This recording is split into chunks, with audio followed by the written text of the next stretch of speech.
I remember declaring to myself when I was in my 30s, I am not going to be in a relationship ever again until I can be in a relationship as myself.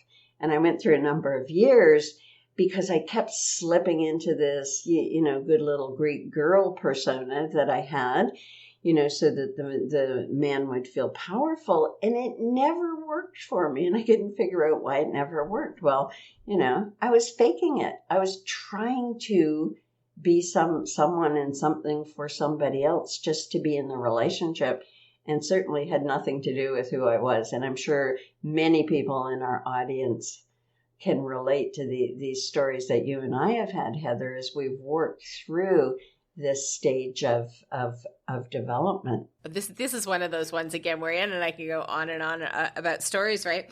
But I as you were talking there, I was just thinking one of the other things where, I tried to trick myself in going into relationships, and I focused on picking partners who wouldn't get in my way.